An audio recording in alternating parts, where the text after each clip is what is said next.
காலை வணக்கம் நண்பர்களே. இன்றைய நாள் அனைவருக்கும் நல்ல நாளாக அமையும் என்று நம்புகின்றேன்.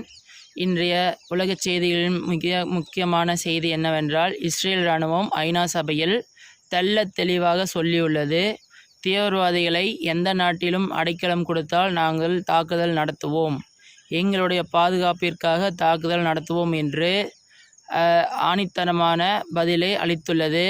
இதற்கு கத்தார் போன்ற நாடுகளும் அவர்களும் எங்களுடைய ஒற்றுமையை பாருங்கள் என்று ஒரு டம்மி கூட்டத்தை வைத்துள்ளனர், ஒரு 57 நாடுகளில் சேர்ந்து.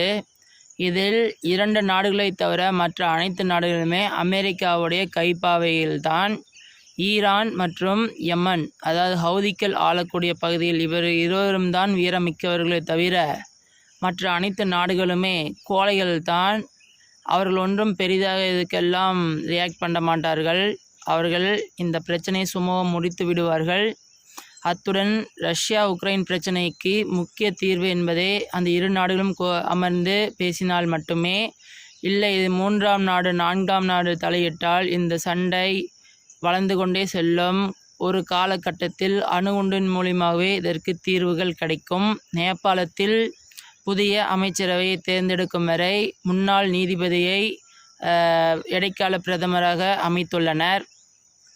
அதனை வரவேற்கத்தக்க விஷயமாகும். மீண்டும் இந்து நீதிபதி அவர்கள் வந்துள்ளார். இதற்கு அனைத்து மக்களும் அனைத்து தரப்பு மக்களுமே பாராட்டு தெரிவித்துள்ளனர். சீனாவில் பார்த்தீர்கள் என்றால் தைவானுக்கும் சீனாவிற்கும் ஒரு பனிப்போர் போல் நடந்து கொண்டே இருக்கிறது. அதிலும் பார்த்தீர்கள் குறிப்பாக என்னவென்றால், சீனா நாடானது ஏதோ அமெரிக்காவுடன் தைவான் கூட்டு சேர்ந்துள்ளது போல் தெரிகின்றது. உடனே அதை எதிர்ப்பு தெரிவிக்கும் வகையில் அவர்கள் போர்க்கப்பலை அனுப்பி பயிற்சியில் ஈடுபட்டனர்.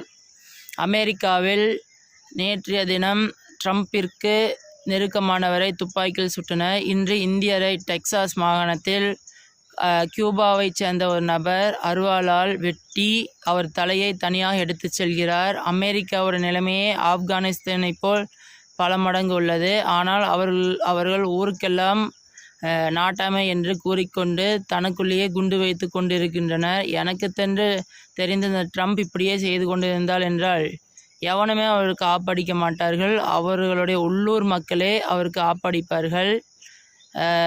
எனக்கு நம்மளுடைய பாரதமும் நன்றாக முன்னேறி கொண்டிருக்கின்றது. இங்கிருக்கும் சில எதிர்க்கட்சிகள் தான் குழப்பங்களை ஏற்படுத்துகின்றன தவிர ஆளும் தரப்பினர் தெளிவான மனநிலையுடன் இருக்கின்றனர்.